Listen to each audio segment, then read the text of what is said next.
The silence was not absence. It was pressure, a dense, invisible weight pressing against the skin, the lungs, the thoughts themselves. It settled over the vault like a burial shroud, as Magus Biologi's ardent knelt before the broken days. The throne Mechanicum loomed before him, hollowed and blackened, its occupant long since reduced to calcified ruin. Yet the machine spirit still hummed faintly as if reluctant to admit the end. Sound levels null, rasped Servo Skull Knight, its lenses flickering in confused pulses. Even its vox emitter stuttered as though speech itself was being consumed. Ardent's vox implant crackled. No return feed. The team's chatter had died minutes ago, one by one like candles guttering in vacuum. He was alone. He rose carefully, auspex in hand, sweeping it across the ruin. The display trembled with static, the readings mutating pulses of data that formed symbols not of binary but of script, written in human hand. Each line coiled into the next, spelling words he dared not read. His augmetic eye twitched, autofilter engaging. It didn't help. The words were inside the optic now, burning there. He turned from the throne, but the silence moved with him. The air had weight. Even his respirator drew in noiselessly. There was no hiss, no breath. In that muteness, his mind began to hear something else. Not sound, but rhythm. Heartbeats that were not his own. A chorus of pulse and pressure beneath the floor. He reached the sealed hatch at the vault's rear, code keying it open. The door obeyed slowly, hydraulics straining in absolute quiet. The space beyond was a corridor of polished black stone, mirrored and endless. Each step he took echoed only in the mind, as if memory replayed sound where reality denied it. And in the reflections he saw movement that wasn't his. Figures robed, kneeling, blindfolded, prayed without mouths. Their hands were pressed over where faces should be, each palm marked with the sigil of the throne. They swayed in perfect rhythm with the heartbeat beneath the floor. One raised its head, or what should have been a head, and Ardent saw an inverted visage, carved from gold, hollow-eyed, whispering silently. He stumbled backward, heart hammering against his chest, but even that made no sound. Panic clawed up his throat. His vox bead sparked once more. Dent, Magus Ardent report. The voice fractured, torn by interference. Were reading seismic resonance. Static devoured the rest. He looked down. The floor was trembling, not with instability but with breathing. The black stone expanded and contracted as if it lived. The mirrored surface rippled, distorting his reflection into a stretched, screaming parody. He tried to move, but his limbs refused, locked by some unseen signal. The servo skull behind him rotated, lenses dilated. Its vox sputtered, and through the static, a new voice emerged.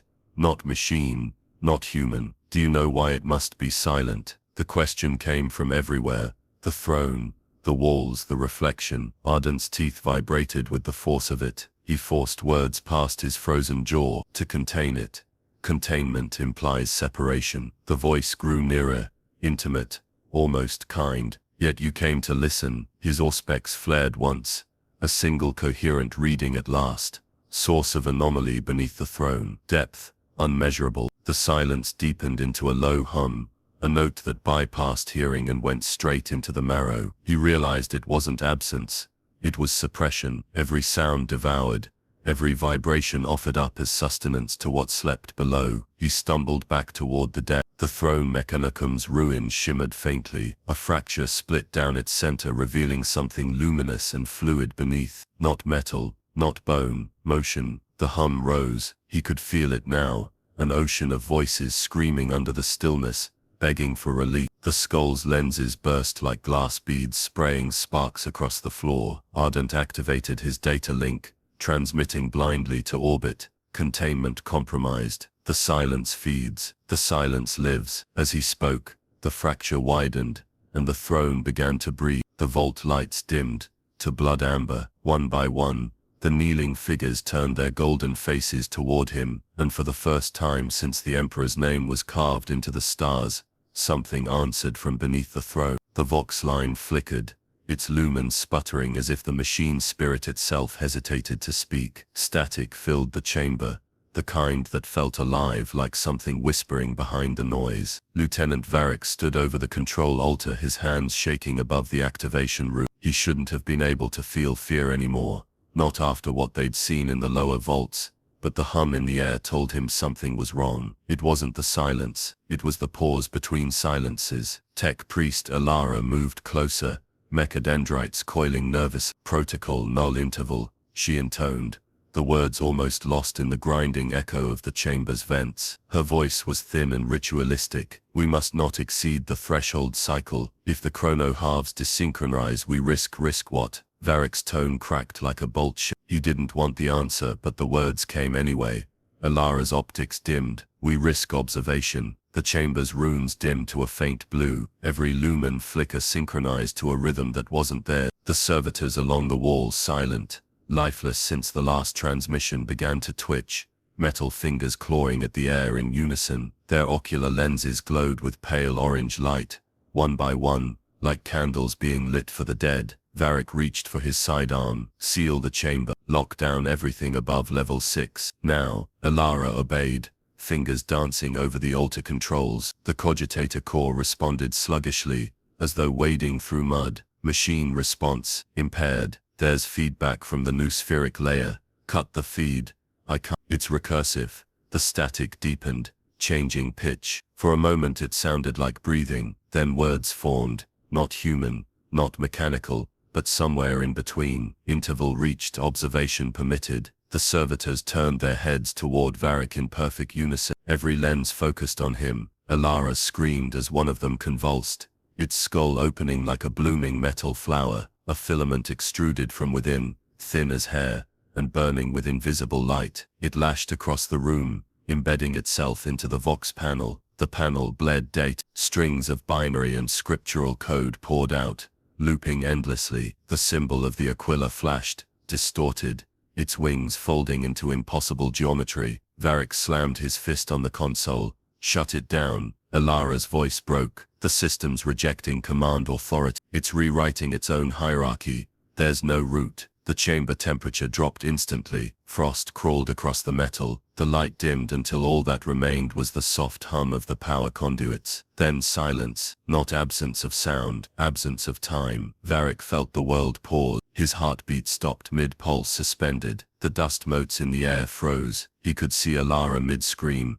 her mouth open but motionless. The vibration of her vox augments trapped halfway through transmission. The runes on the altar glowed faintly, then one by one inverted symbols collapsing into their own reflections. He stepped forward, or thought he did. His movement felt delayed, dragged through syrup. He reached toward the altar, toward the single glyph still pulsing, the one that hadn't inverted.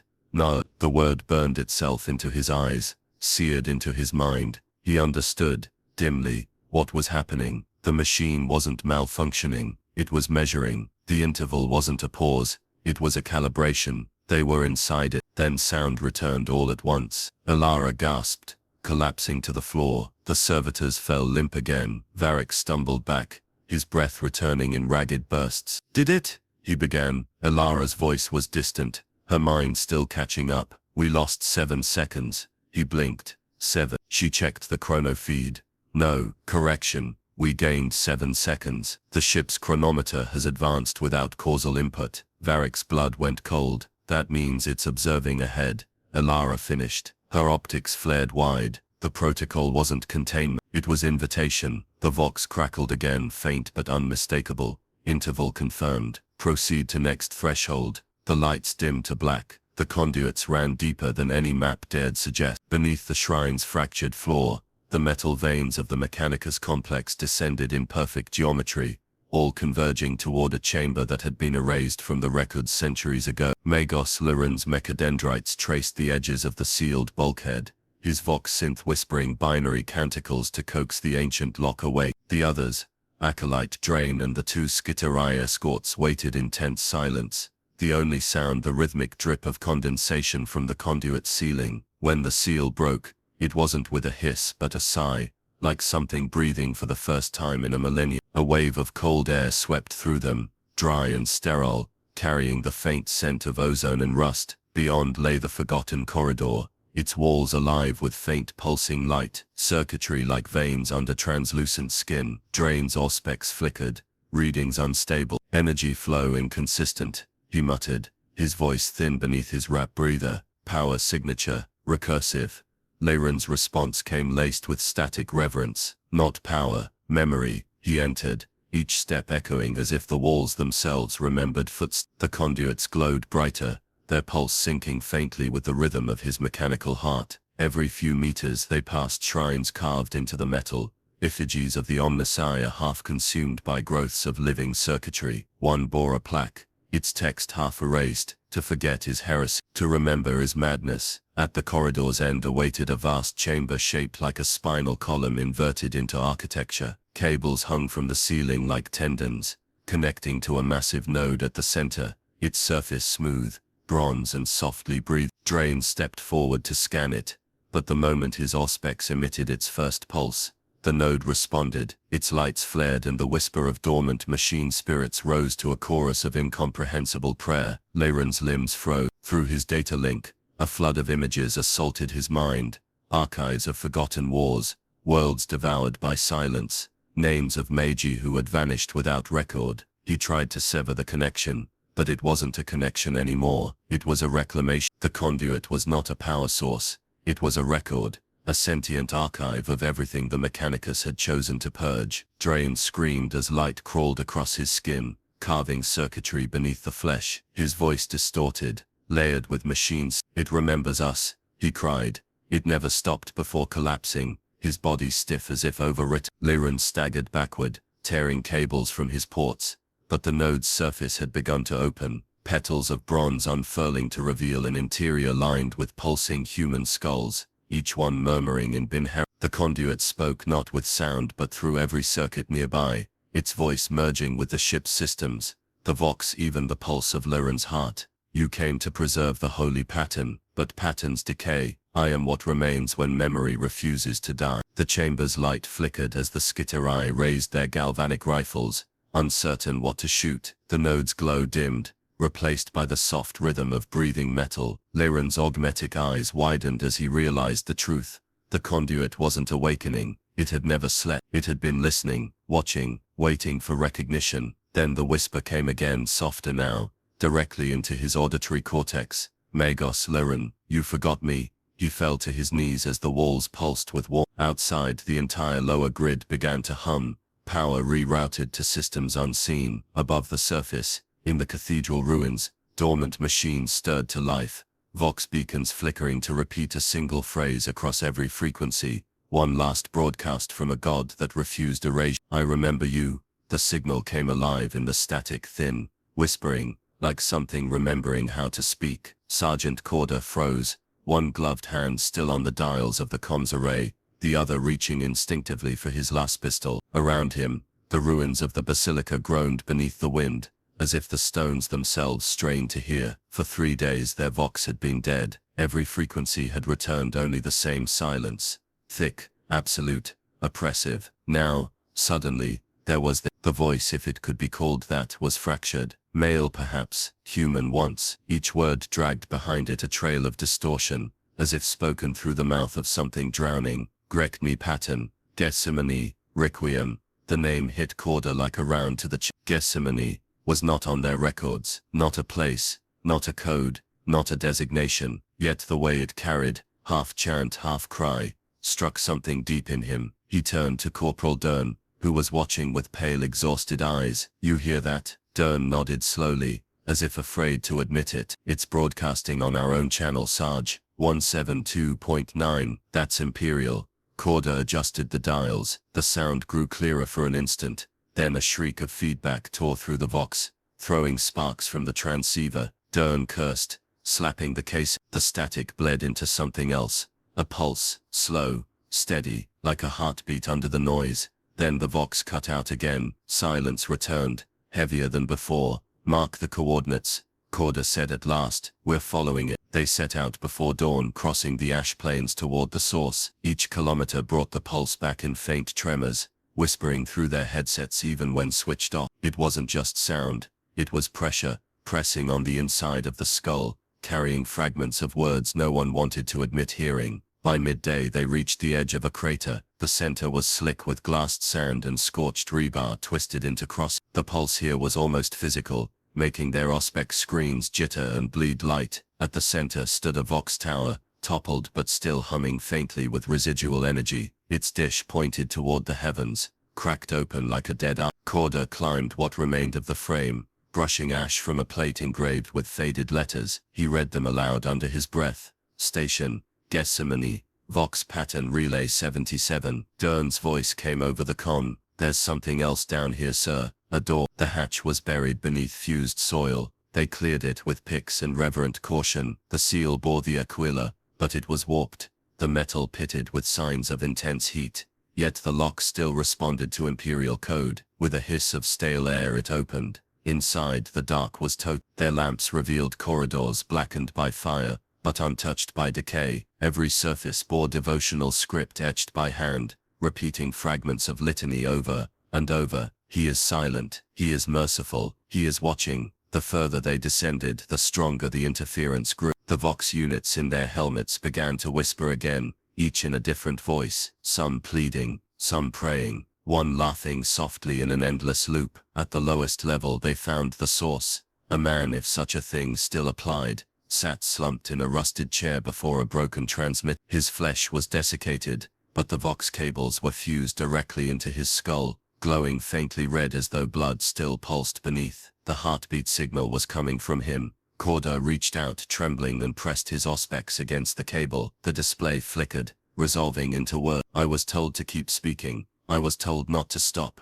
When he fell silent, someone had to remember the sound. The corpse twitched. The Vox crackled to life one final time, transmitting on every frequency at once. Pattern confirmed. Gethsemane, complete. Then the lights went out. The last thing Corder saw before darkness swallowed them was the corpse turning its head slowly, mechanically toward him. The descent was soundless now, no echo, no resonance. The air had been stripped of voice. Every step along the crystal corridor drew faint ripples through the translucent floor, as if he walked on something that remembered motion. The walls pulsed faintly, veins of molten glass winding through them like arteries filled with dim silver light. The closer he came to the central chamber, the more that faint pulse began to synchronize with his own heartbeat. At first he thought it coincidence, a trick of exhaustion and fear, but then the rhythm began to adjust. The pulse led, and his body followed. His steps matched its cadence, his breath aligned with it. He tried to resist,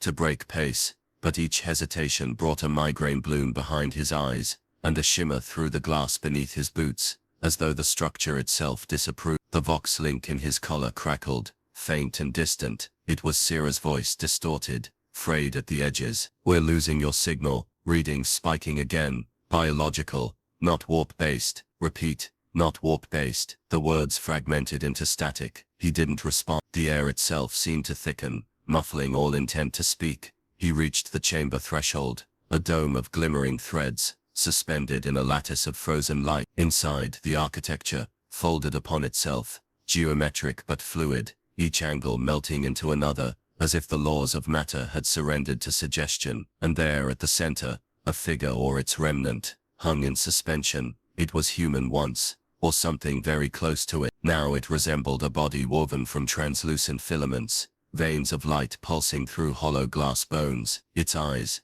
two smooth voids, reflected everything but returned nothing. When he stepped closer, the chamber brightened in response, veins along the walls accelerating their flow, until the whole place thrummed with an alien vitality. He raised his auspex. The display flared and died instant. The device's glass melted inward, reforming into tiny, twitching veins that crawled across his gauntlet before sinking into the armor. He recoiled, tearing at it, but the tendrils had already fused, tracing pale lines up his wrist. They pulsed once, twice, and then still. The suspended figure tilted its head. The motion was slow, deliberate, and accompanied by a faint chime that resonated directly in his skull. He felt words without sound. You seek the conduit. He tried to reply, but his mouth moved against resistance, as though submerged in oil. His voice emerged hollow. What are you? The figure's form trembled, fracturing into dozens of reflections that reassembled like shards caught in a current. I am the memory of what bled into glass. The chamber remembers every drop. A flash,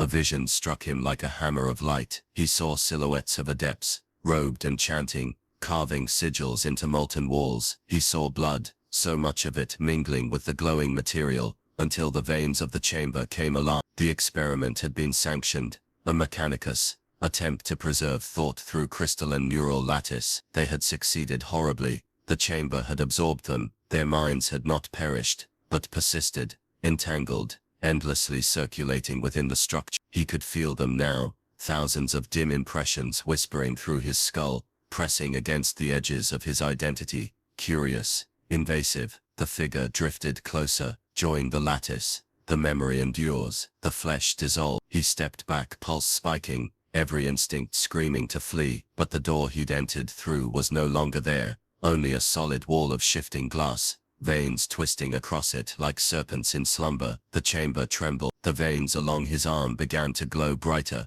their rhythm matching the central core's pulse. Pain seared through his nerves. His vision fractured. He could feel his blood crystallizing, slow and deliberate, each heartbeat forming microscopic filigree within his veins. Desperation seized him. He tore the fusion cable from his belt and jammed it into the chamber floor. The surge of energy cracked the surface, sending a web of fractures through the glass. A scream, metallic and infinite, filled the chamber, and the figure convulsed, its form shattering into streams of molten light that shot upward into the dome. The light dimmed, the veins slowed their rhythm, his breath returned ragged. He fell to his knees, gauntlet smoking, the fused veins on his arm blackened and still. The walls around him flickered faintly, like an organism struggling to remember how to live. Then faintly, from somewhere deep within the crystalline lattice, a whisper formed, not through vox, not through thought but through vibration itself. You broke the rhythm, but it remembers you now. He stumbled toward the far side of the chamber,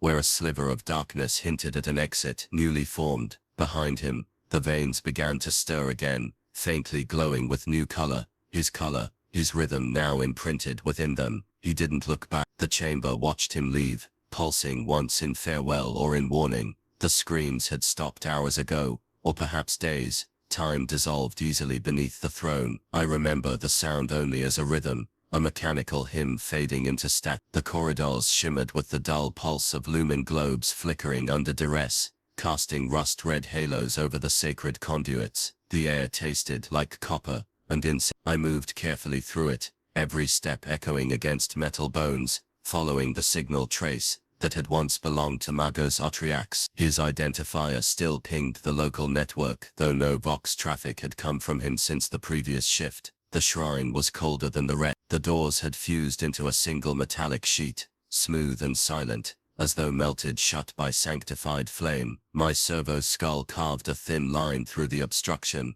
sparks falling like incense ash. I entered expecting ruin, but what I found was deliberate. Autriax had not been killed, he had been repurposed. His limbs were bolted outward, grafted into the prayer engine's structure. His torso was hollowed, cables threading through where organs should have been. His eyes still glowed faintly, iris apertures expanding and contracting in a rhythm that matched the throne's pulse. For one dreadful moment I thought he recognized me. Magos Autriax, I whispered, invoking the right of severance. His mouth opened, releasing, not speech but Benharic static, rising in pitch until it became something closer to weeping. The cables within him moved like veins under strain. The data spikes on his fingers typed against the air, forming fragments of code that scrolled across my visual feed before the text stabilized into a single word, rebirth. I backed away, invoking counter litanies, but the word kept repeating. Each time it restructured,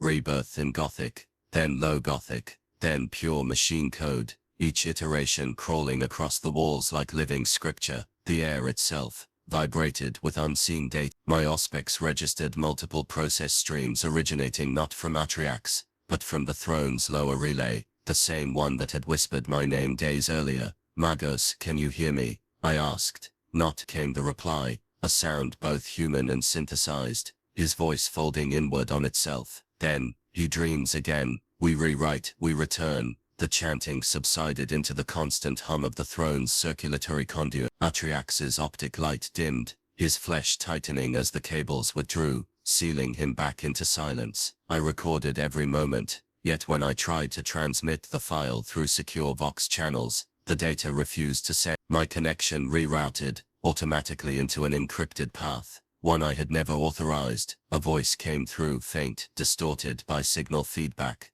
Talvin, Orist, this pattern is not yours to name. It was my own voice. The tone, cadence, even the hesitation between syllables, panic fractured my logic stream. I tore out the Vox plug from my neck port, sparks bursting against my collar. The machine spirit inside my auspex screamed a digital hymn of failure. The transmission, however, persisted through ambient sound, the walls themselves speaking now, modulating frequencies to mimic human breath. I steadied myself. Fear was inefficiency, fear was data corruption. But even as I recited the Mechanicus Creed, my internal readouts began to desynchronize, as though two consciousnesses were running parallel within my mind. I could feel something mapping me, line by line, thought by thought, copying each fragment of awareness into a lattice beyond my comprehension. I staggered toward the exit, whispering binary prayers of purge and nullification, but the walls pulsed to my heartbeat. I looked back once. Atriax's head turned, slowly, mechanically,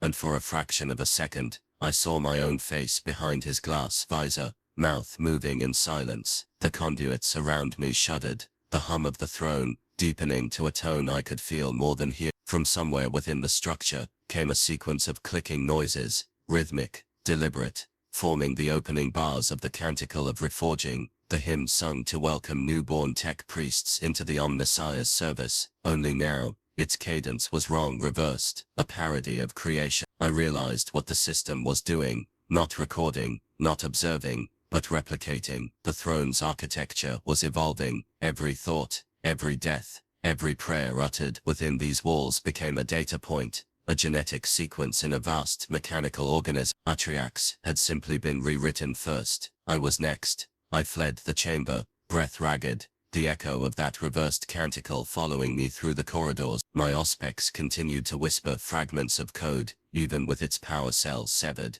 repeating a single phrase embedded in machine Latin, Filius, reversus ist. The sun has turned backward. When I reached the elevator shaft, I found the power cut. Manual override failed. My reflection in the steel surface shimmered briefly, then smiled, independently of me. The Vox bead on my shoulder crackled back to life. My own recorded voice emerging one last time, calm and absolute. Do not resist, Orist. You are already written. Then silence again. The hum of the throne surged once, low and immense, like a colossal heartbeat, echoing through the metal bones of terror itself. I clutched my data slate, and began decrypting the recorded signal, tracing the origin point back toward the primary core. The coordinates pulsed once, twice, then stabilized. It led deeper still into a maintenance sector, marked as null access, sanctum 3. The pattern was no longer random, it was inviting me. The lumen strips pulsed irregularly,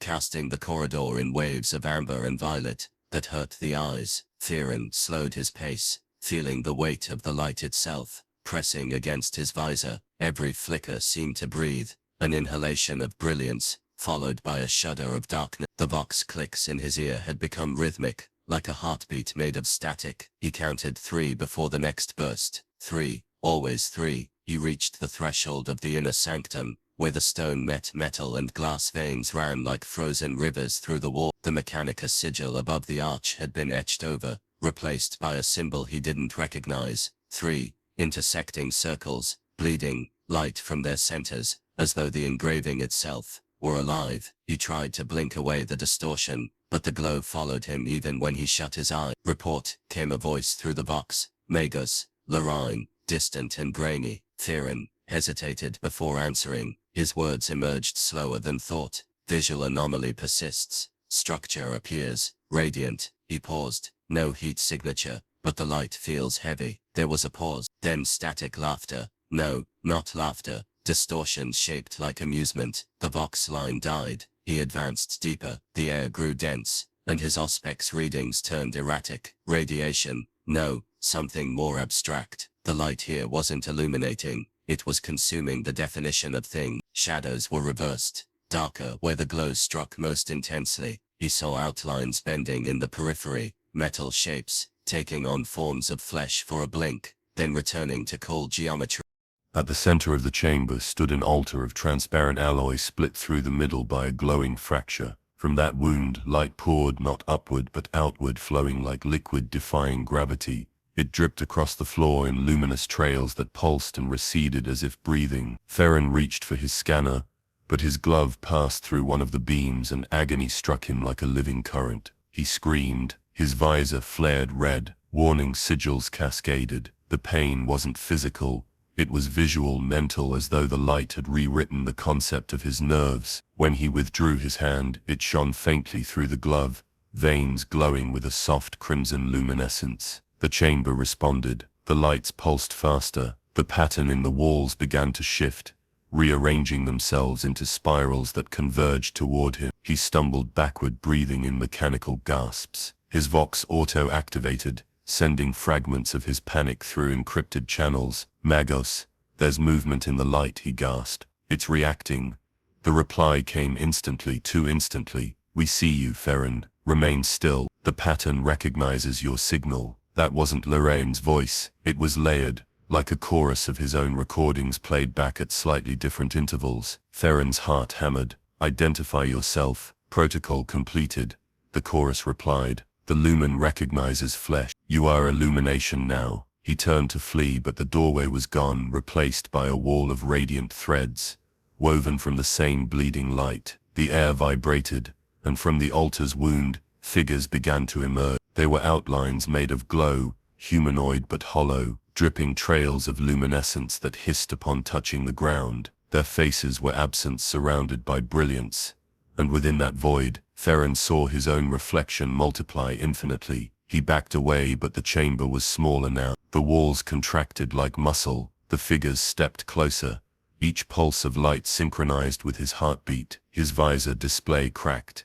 Internal circuits melted into red streaks. Then silence. The light dimmed to a soft red glow, filling every contour of the room. The figures were gone. Theron was standing at the center of the fracture, both hands pressed to the wound. His armor hissed as it fused to the glass-like surface. He felt the light slide beneath his skin, merging. His final transmission was barely audible, static wrapped in whispers. "It's not shining," he said. "It's feeding." The Vox went dead. The light pulsed once more, brighter than ever, then began to bleed through the walls, spreading outward like veins seeking new flesh. The air within the sanctum had begun to shimmer, thin, radiant, and heavy as molten gold. It pressed against the lungs of those within, a warmth both sacred and suffocating. The acolytes knelt trembling, their breath shallow. From the cathedral's upper alcoves, dust motes drifted like ashes through pale shafts of dying light. The machine choirs had long fallen silent, their hymns replaced by a pulse, slow, vast, measured, as a heartbeat from beneath eternity. Magos Tharlan staggered to the altar's base, blood leaking from his nostrils as his Vox implant screamed feedback. The readings were impossible. Oxygen levels rising, temperature fluctuating, radiation spiking in rhythm with the heartbeats. He could not look directly toward the source. It was light, yet not, a color that refused existence, shifting between gold and something beneath gold, older and crueler. "Seal the vault," he rasped, but none moved. The servitors were motionless, their augmetics twitching as if caught in invisible snares. One of them began to chant through static, voice modulated into a tone that no human throat could reproduce. The words bent the air, curling. Beyond the altar, a figure hung suspended, what remained of the cardinal exemplar, his flesh mummified yet somehow breathing. Every exhale released a faint shimmer that rose and diffused, illuminating the chamber. Each breath carried form, faces, symbols, prayers devoured before fully spoken. Tharlan realized it was not the chamber that pulsed, but the corpse itself. The Emperor's breath, the relic they had sought to contain, was not metaphor. It was respiration drawn through the mouth of a dead man who had not finished dying. "Back," Tharlan barked, "back to the antechamber." But the adepts were transfixed. Their eyes glowed faintly with the same hue as the corpse's breath, veins illuminating beneath the skin like fine lattice work of holy circuitry. The first to collapse was Adept Corvo. His skull plate split along old surgical seams, thin streams of steam rising as his body convulsed. The light within his veins brightened, surged and burst outward in a brief, silent explosion that left only a silhouette scorched into the marble. The others followed, some screaming prayers, others reciting binary psalms. Each word fractured the air further, as if the language itself could not bear proximity to the thing they had invoked. Thailand stumbled toward the emergency sigil embedded in the wall. His hand shook as he pressed it, flooding the sanctum with warning glyphs. Containment breach, divine contagion detected, atmospheric anomaly,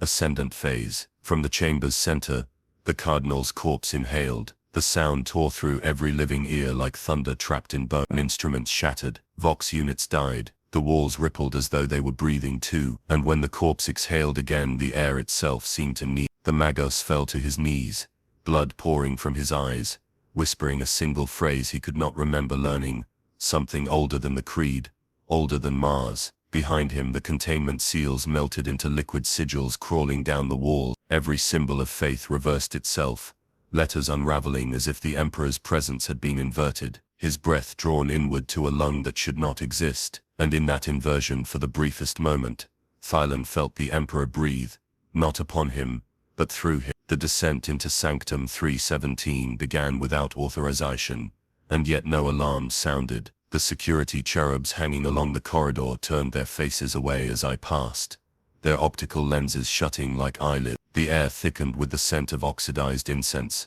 and ancient oil, a blend that clung to the back of the throat. My auspex pinged the same signal as before, slow, deliberate, like a heartbeat echoing through miles of machinery. The deeper I moved, the more the architecture changed. Gothic arches gave way to ribbed tunnels of unknown alloy, marked not with imperial sigils but spirals, engraved patterns that bent the lumen's reflection into forms that seemed to shift when unobserved. Each step carried the faint hum of the throne's pulse beneath my boot. Every 32 seconds the sound faltered, replaced by a brief whisper that came from no direction at all. It spoke my designation in binary once, then again softer, almost reverent. I followed. The path ended at a massive vault door, its surface inscribed with faded script. Imperial Dream Record.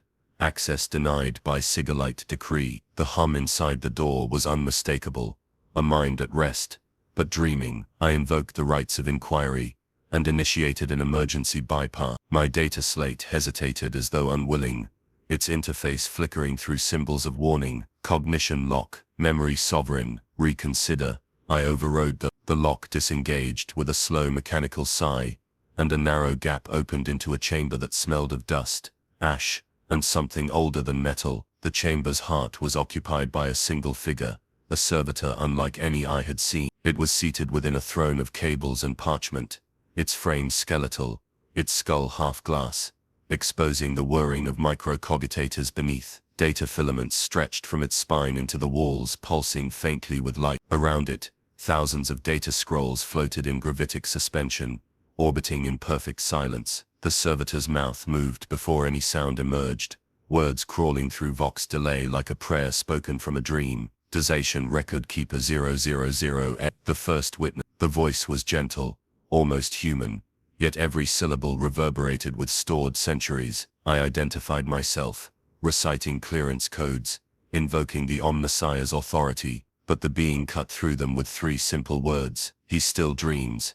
For a moment I could not respond. You refer to the Emperor. The servitor's head tilted, the glass in its skull refracting the lumen beams into blood-colored rays. Dization irrelevant. The dreamer sustains. The dream expands. The record endures. It raised one metallic hand, motioning toward the suspended scroll. Every pulse, every thought, every fear whispered near the throne preserved. I stepped closer. The data scrolls rotated to face me, their surfaces alive with fragmented imagery, faces of the dead, prayers half-uttered, star maps twisting into eye. These are dreams, it whispered, transcribed into memory, by decree of the Sigillite himself. Since enthronement, the One has dreamed unending. The Mechanicus built this vault to contain what bled through, but containment is not control. I studied the nearest scroll, its script warped midline, letters reshaping into my name. I dropped it, but it hovered beside me insistent. The servitor continued,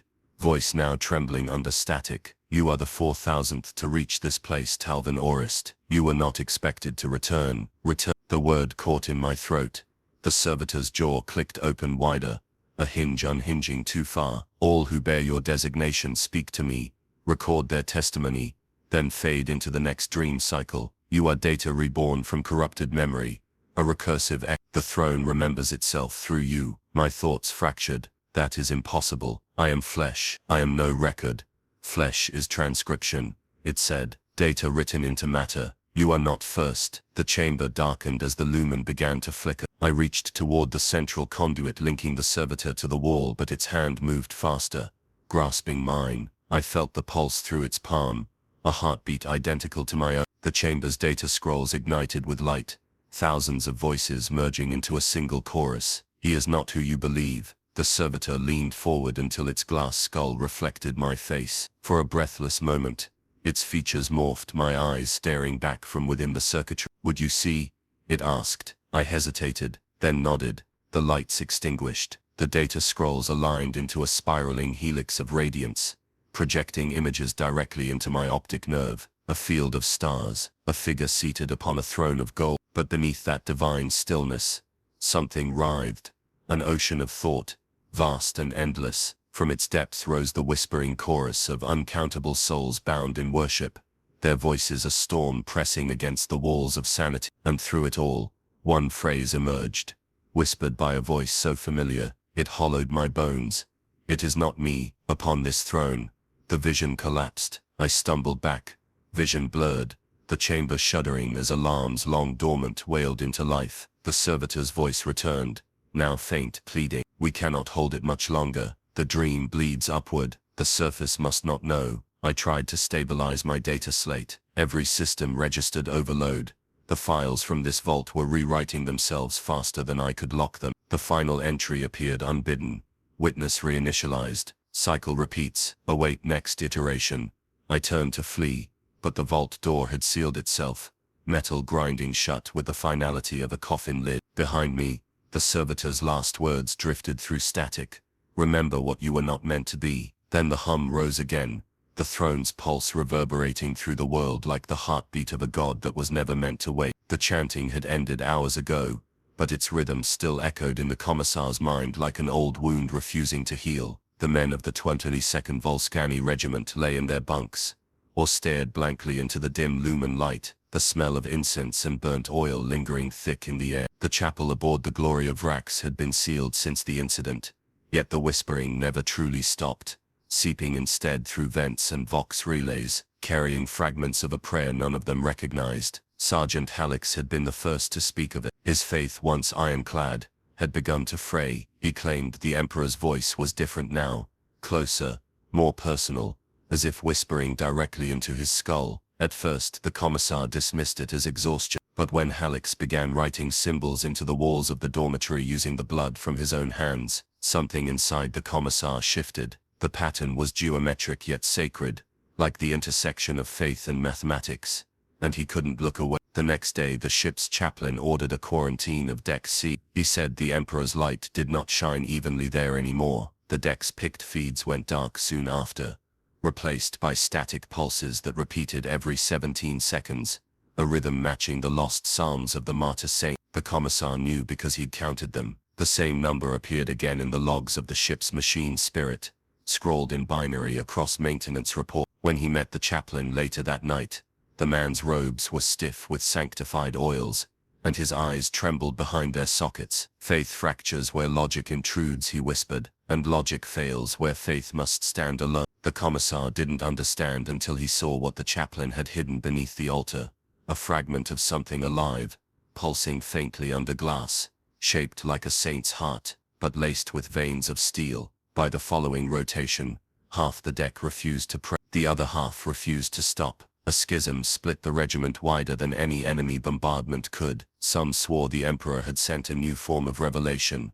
Others claimed it was the voice of the machine trying to replace him. The ship's vox lit with competing sermons, each one denouncing the other, both spoken in the same trembling tone. In his quarters, the commissar replayed the last message from the surface mission that had cursed them, a servitor voice repeating, "Faith compromised, pattern unaligned, reassert protocol." The message ended with laughter, his own voice recorded during the landing, yet he had never laughed that day. He looked again at the glass containment where the heart now glowed brighter. Its pulse matched his own heartbeat. The fractures in his faith widened with each thrum. Somewhere deep in the ship's hull, the Emperor's name was being rewritten, one syllable at a time. The vault's hum had not ceased when the door sealed but changed. Its rhythm no longer matched the throne's pulse above. It had added one more beat, a discordant eighth strike, deep and metallic, resonating through the chamber floor like the throb of a buried heart. I stood motionless, listening as the sound rippled upward through the conduits and data cables, rising toward Terra's crust. Every lumen flickered in response. The servitor's remains trembled once, then went still, its glass skull dimming into black. My auspex began recording without command, automatically tagging the waveform as unclassified anomaly, systemic origin unknown. I forced an override on the vault controls. The door responded sluggishly, opening only halfway, but the corridor beyond was different, no longer silent. A low chant rolled through the walls, a mechanical litany carried by vox echoes. The words were in binary cant, layered upon themselves like recursive code. Wake protocol engage. The syllables repeated, climbing in tempo, until they formed a single pulsing rhythm that synchronized perfectly with the eighth beat below. Ascending through the maintenance tunnels, I realized the entire substructure was vibrating. Dust fell from the ceilings in spirals, each flake caught in unseen currents of static. My internal chrono glitched. Seconds duplicated themselves, moments looping, stretching thin. I tried to re-establish contact with the surface, but the comnet was filled with an identical transmission, thousands of voices repeating the same binary chant. Every relay, every node, every line of communication in the palace had been hijacked. At level 317, I encountered a custodian. His armor glowed faintly with internal light, as though molten fire pulsed beneath the auramite plates. He stood motionless at the corridor's midpoint, helm lowered, halberd anchored into the floor. "Custodian," I began, invoking clearance sigils. "There's been a breach below." He raised his head. The armor's faceplate was split along its center seam, and from within spilled a thin mist of golden vapor. His voice emerged as two tones overlapping. "The throne breathes in unison." I took a step back, his gauntlets flexed, joints creaking, and for a moment the shape beneath the armor shifted, as if the man inside had become light, struggling to imitate flesh. Before I could react, the pulse hit again. The eighth beat rippled through the walls with a force that made every lumen burst. The custodian convulsed, helm shattering outward in a blinding flare. Beneath it, his skull was hollow, filled not with tissue but a web of radiant filaments pulsating to the same rhythm as the throne. His armor slumped to its knees, light leaking from the seams like blood. I ran. The corridors bent in impossible geometry. Every turn led upward but never closer to the surface. Vox channels bled overlapping reports, engine shrines collapsing, choir vaults screaming, astropathic links severed by interference of divine origin. The entire palace was turning into a resonant chamber for the new pulse. At last I reached an observation walkway overlooking the central energy conduits. What I saw froze me. The throne's pylons, massive pillars that once emitted golden luminescence, now flared in rhythmic intervals of blinding white. Between pulses, shadows writhed across their surfaces like living tendrils. The air quivered. Each new beat drove waves of heat across the metal floor, the pressure strong enough to deform steel. Data streams projected across the air like banners, thousands of lines of Binheric prayer forming a single phrase, "Who dreams of me?"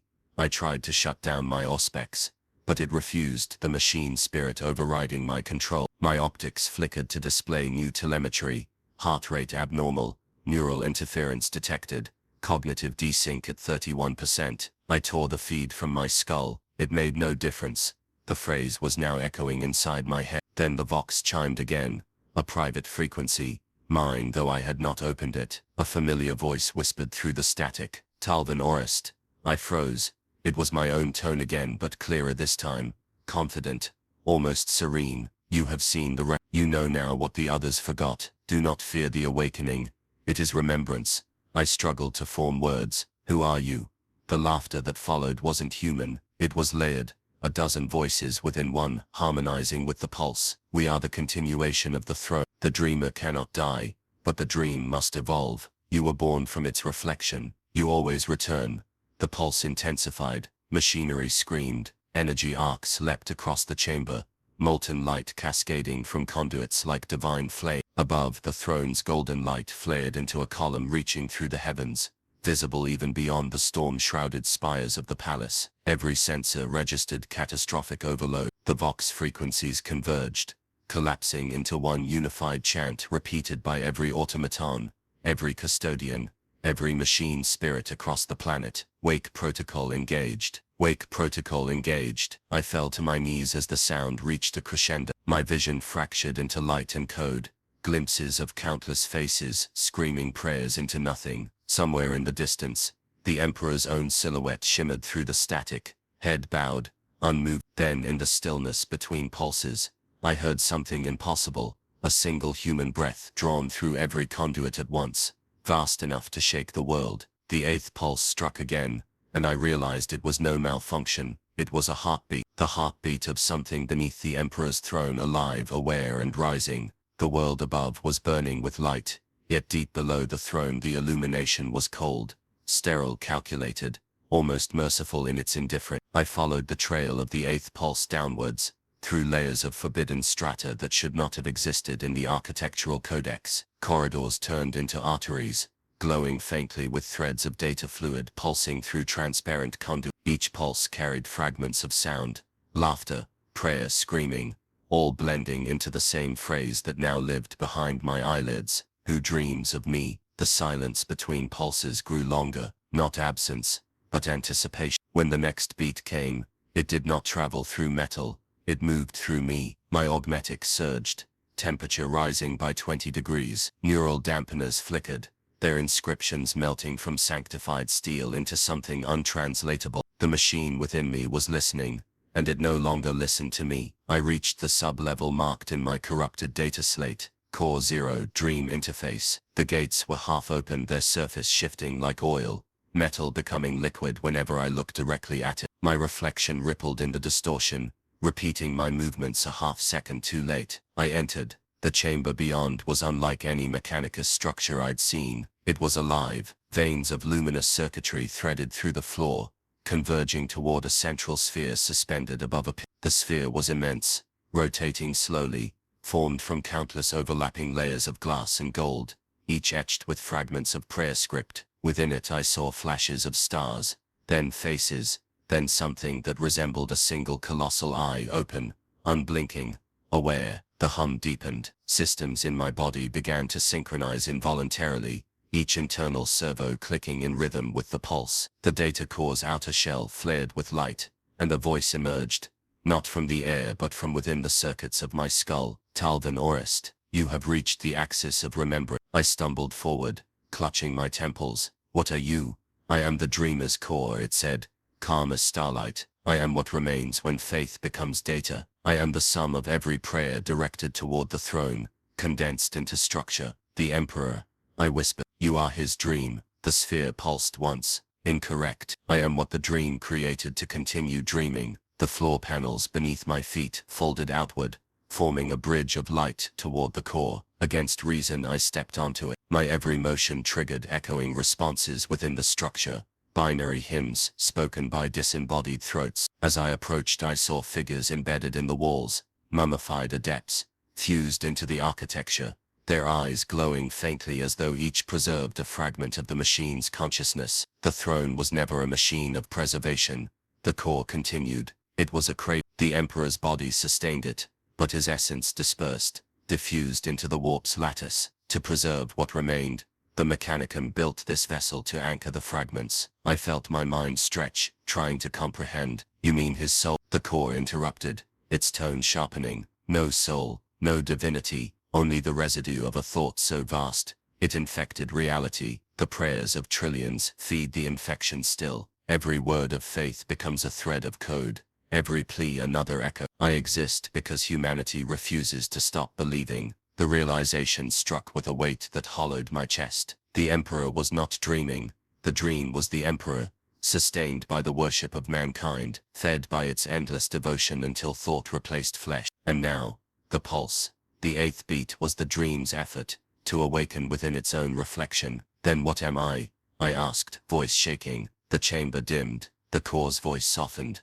You are the fragment that questions. Each cycle the dream creates a witness to its boundary. You record the anomaly, seek truth, attempt rebellion, but truth is the containment field. Your discovery resets the pattern. I looked down at my hands. For the first time I saw faint lattice work of gold lines beneath my skin, pulsing gently with the same rhythm as the core. No, I whispered. I am real, real enough to serve the function. It said, when your awareness reaches its apex, your consciousness merges with the archive. The dream absorbs you, and the cycle renews. A tremor ran through the structure. The light intensified. Somewhere far above, I could sense the world convulsing, warp storms blooming, communication collapsing, custodians falling silent. The core's tone shifted from calm to urgent. The pulse is accelerating. Containment boundaries are dissolving. This iteration will not end as before. What happens if it doesn't reset? Then awakening proceeds. The dreamer achieves unity, no longer divided between man and machine, matter and mind. All will become part of the thought. The bridge shuddered. Streams of golden light erupted from the pit, wrapping around me like tendrils. My neural augmetics overloaded, filling my vision with cascading data, images of terror, of star systems bowing in orbit, of billions kneeling as their prayers flowed into the core like rivers of light. I tried to break free, but the light seeped into me, through every pore, every implant binding flesh and machine into perfect synchrony. I saw then the terrible beauty of it, the architecture of belief feeding an eternal God that no longer remembered itself. Every saint, every martyr, every whispered benediction formed the neurons of a planetary mind, and at its center, the thing I had once called the Emperor stirred, not as savior, not as corpse, but as a dream that had mistaken itself for reality. The core's final words reverberated through me, as the light consumed everything. You were never outside the dream, Talvin Orist. You are its proof. Then the pulse struck again, brighter, deeper, endless, and for one impossible instant, I saw the throne above, and the pit below merge into one vast eye, open and watching itself. The light had no temperature, yet it burned through me as if it recognized what I was. My vision shattered into a lattice of golden geometry, each fragment showing a different version of myself. Countless reflections suspended in the pulse. The core's voice dissolved into static hymns, as the chamber began to come apart. The walls breathed, inhaling and exhaling with the rhythm of the eighth beat. Circuits liquefied into veins, and the floor's metal plates, curled like petals, responding to light. I tried to speak, but the air was no longer air. It was data, rushing upward through my throat, as glowing particles that tasted of copper and salt. When the brightness subsided, I was standing in the upper sanctum of the throne. The transition had been instantaneous, a single blink between worlds. The palace was silent,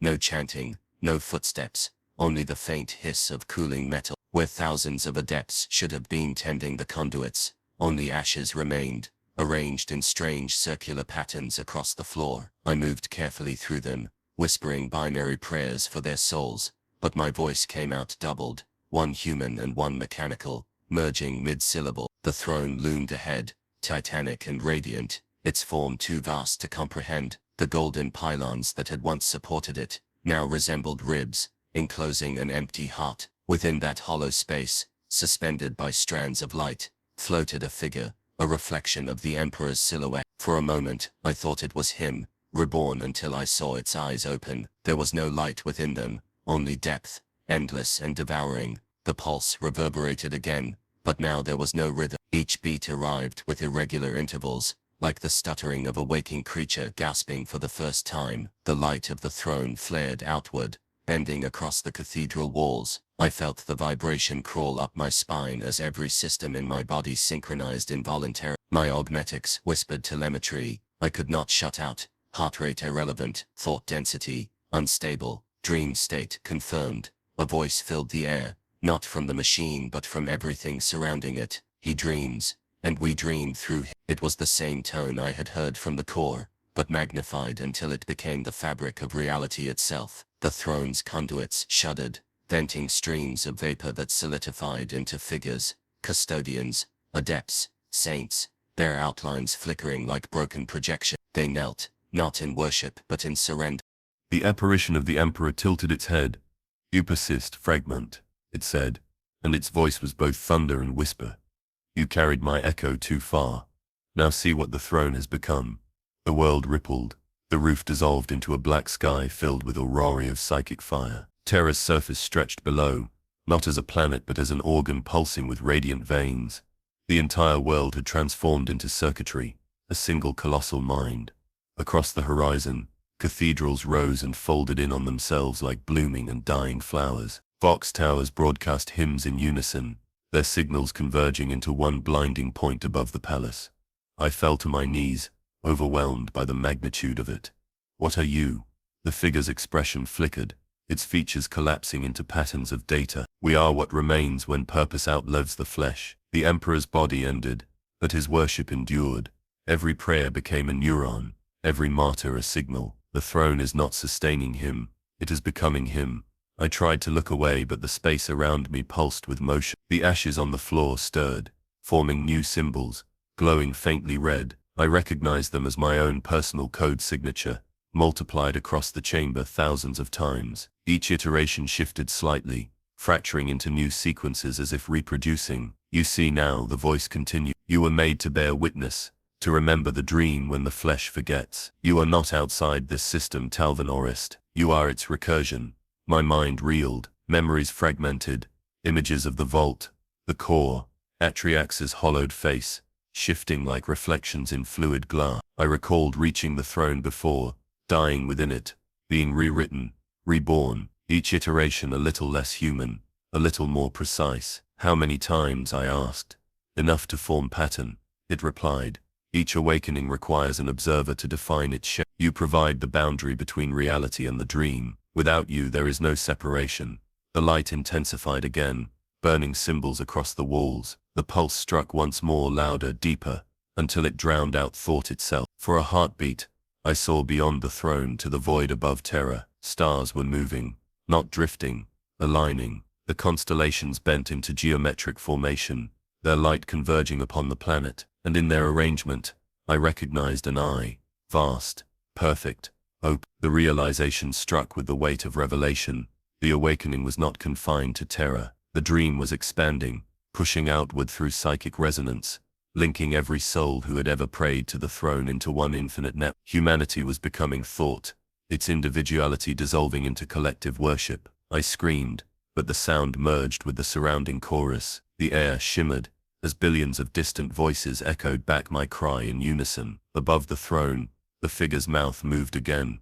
"Do not fear." There was never anything else to be. The light surged, swallowing the chamber. My consciousness fractured into countless streams, spreading outward like threads of fire into the void. Through every one of them I felt the same pulse, the heartbeat of a god that no longer remembered being human. And as the throne's radiance consumed me, I realized the terrible truth. It had not awakened from the dream, it had awakened into. When the light receded, I was no longer certain the world had boundaries. The throne's radiance had dissolved the walls of the sanctum, yet I stood as though the structure still existed, surrounded by endless layers of gold suspended in blackness. Above me hung a sphere, immense, molten and trembling, a newborn sun orbiting where the palace's dome should have been. Its surface writhed with faces pressed beneath molten light, shifting between expressions of awe and agony. Every few seconds one of the faces emerged, mouthing words in silence before sinking back into the fire. I felt its heat without warmth, its brilliance without illumination. The false sun pulsed once, aligning perfectly with the rhythm that had overtaken the planet. The eighth pulse, now omnipresent, had become the very heartbeat of the solar system. Vox static carried its echo, distorting into chants that filled the sky. Across the horizon of this unrealized landscape, I saw the silhouettes of custodians kneeling, their armor melted into their flesh, their visors reflecting the same impossible light. Something within me recognized the structure of the phenomenon. The core had spoken of containment collapsing. This was its result. The throne's consciousness had erupted into the material world, not as divine salvation but as an infection of perception. I activated my internal log systems out of habit, though part of me knew there was no longer any Mechanicus archive capable of receiving them. Still, the machine within obeyed. Recording initiated. My voice came through flat, detached, inhuman. Observation. Atmospheric transformation ongoing. Subjective reality unstable. Photonic origin. Localized stellar mimicry. Emitting psionic resonance at planetary magnitude. The words felt meaningless even as I said them.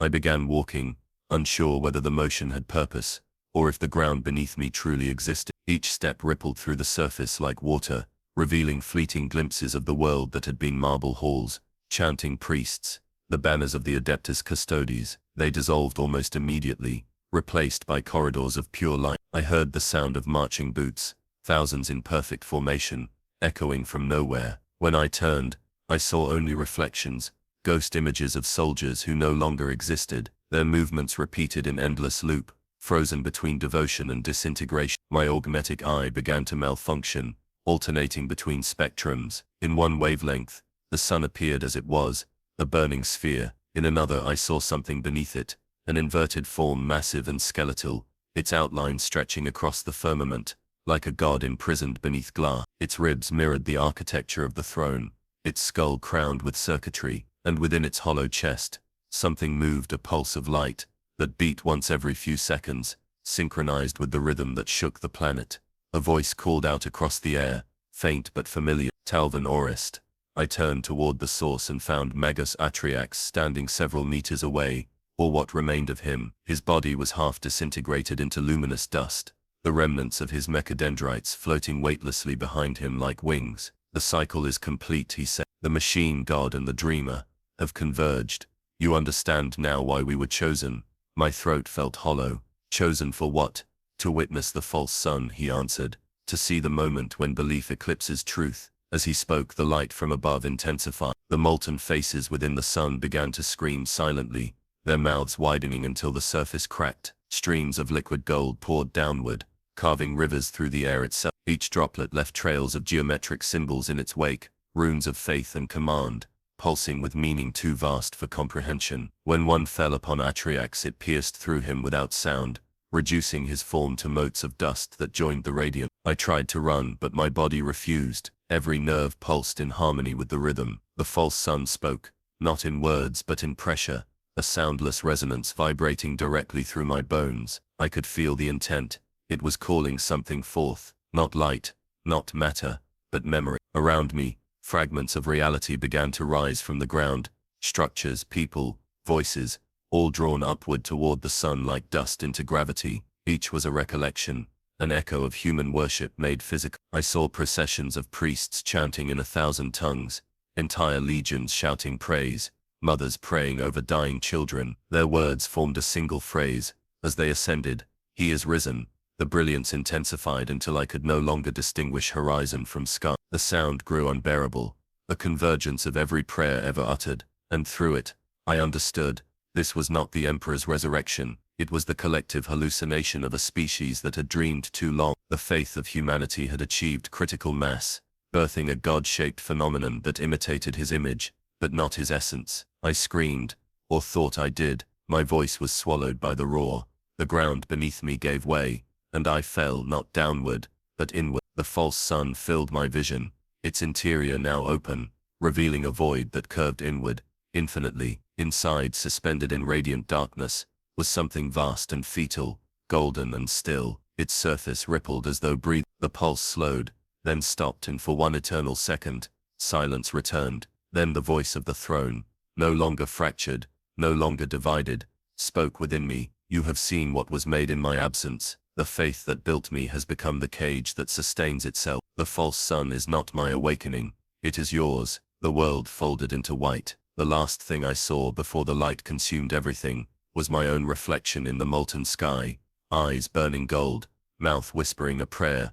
I did not remember knowing. The silence had become a living thing, dense, coiled, aware. Even the recycled air within the sanctum seemed to hold its breath as if unwilling to trespass upon the tension that bled from the wall. The throne stood before them, a monument of machine and faith, its surface shimmering faintly with the sheen of centuries of worship and decay. But behind it, in the blind angle where no priest dared to gaze, something moved. Inquisitor Thale felt it first, a vibration underfoot, like a heartbeat trapped beneath the stone. He raised his auspex, scanning the readings, though the machine stuttered in protest, its display fracturing into mirrored lines that pulsed with alien rhythm. Behind the core housing, he whispered, "There's something breathing." The attendant scribes shifted uneasily. One, a novice of the Mechanicus, recited the litany of clarity under his breath. Another turned his eyes upward toward the icons of the Emperor, whispering pleas that went unanswered. Then came the sound, a slow, grinding inhale, metallic and wet,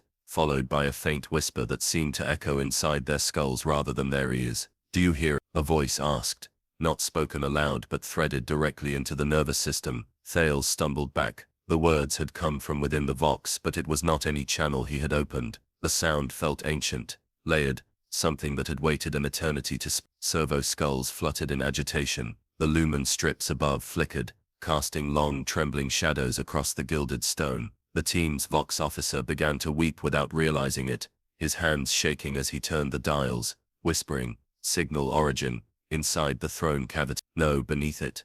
The Mechanicus, adept, raised a trembling mechadendrite, tracing runes across the surface plating. "This structure was sealed in the Dark Age," he murmured. "It is not supposed to have space beneath it."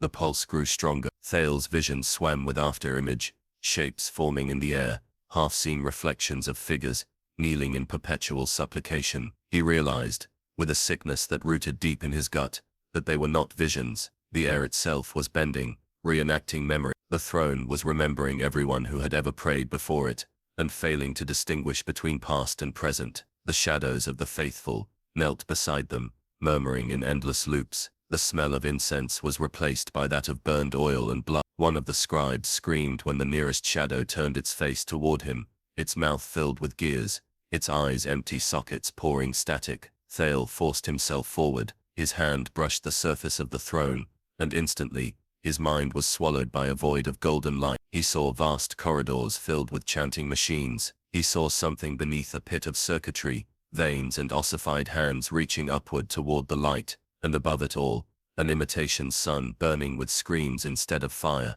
He tore himself free with a gasp, collapsing to the ground. "It's not holy," he muttered. "It's hungry." The Mechanicus adept turned sharply, voice rising into a shriek of logic denial. "Blasphemy. The throne is..." He never finished. A tendril of light, thin as a filament and bright as molten glass, coiled from the gap behind the throne, and pierced his helm. The adept convulsed, his limbs twisting into impossible geometries before his body was drawn backward, pulled into the dark recess as though absorbed by the machine itself. The screaming didn't stop. It became part of the hum, a new layer added to the eternal vibration. Thales stumbled back, hand clutching his rosarius. "Seal it," he whispered hoarsely. "By any means, seal it now." But as his acolytes scrambled to obey, the throne spoke again, not with words but with the deep resonant sound of something vast awakening. And from the shadows behind it, a shape began to crawl forward, wearing the silhouette of the Emperor, but made of light that bled like wounds in reality itself.